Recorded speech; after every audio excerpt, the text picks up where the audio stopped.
So yoga is a very powerful tool which can heal and release the body from the past impressions. When you do these both with the help of the breath, incorporating breath in a certain manner, you attain energy mastery also. What happens in fear, panic, and phobia? As most of you know, there is a change first in the neurochemistry. Right? You have neurotransmitters which cause stress. And your body is always in a state of alert. At the level of the organs, some changes happen. At the level of the endocrine glands, changes happen. The hormonal function gets affected.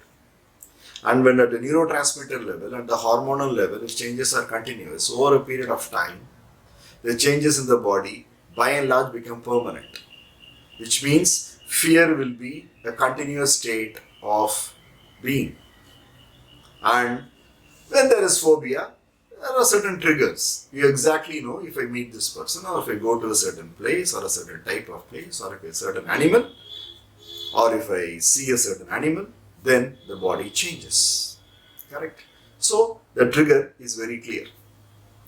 When these two are not attended, it goes to panic, which means the intensity of the changes in the body really goes up. You have palpitations, you have constriction in throat, you feel as though you will die.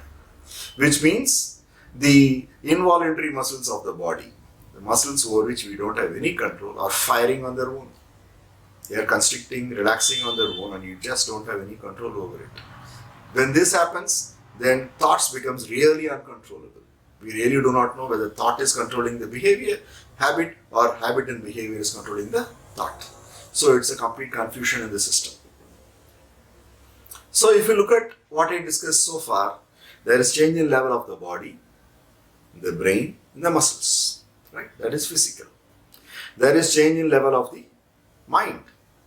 Thoughts, emotions, opinions, they keep changing.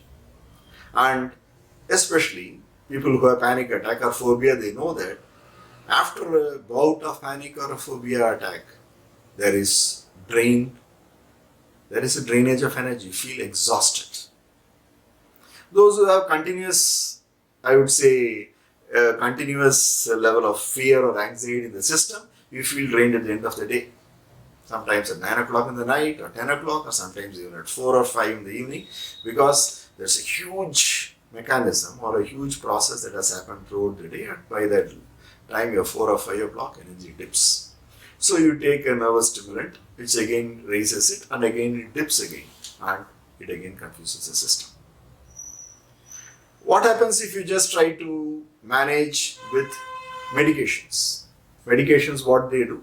They change the chemical system in the body. They try to replace certain chemicals or try to add or decrease certain chemicals. Or they need it, they may be needed for a few.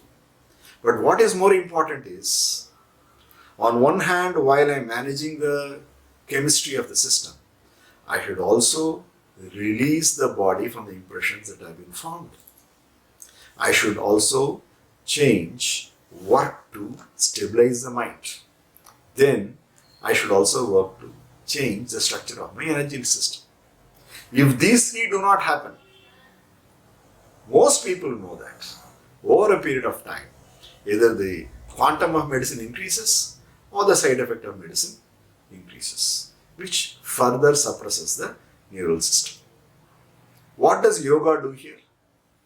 Yoga, most people think, is a physical exercise. It has been over-promoted or wrongly understood, we do not know. But all I can say is, it is not just a physical exercise. In yoga, we are using body and movement to change the inner chemistry, and we are also working to stabilize the mind. And by incorporating breath in the process, we are also working to change the energy structure in the system. So yoga is a very powerful tool which can heal and release the body from the past impressions. And by doing yoga in a certain manner, you are stabilizing the mind, you are releasing, or I would say decathecting old thoughts, because you get mastery over the mind and mastery over the thought system. And when you do these both with the help of the breath, incorporating breath in a certain manner, you attain energy mastery also. Yes, it takes some time, it takes some practice with clear guidance, but yoga is a very powerful tool which can help you to overcome fear, anxiety, or even severe panic attacks. You can call me for more details. Thank you.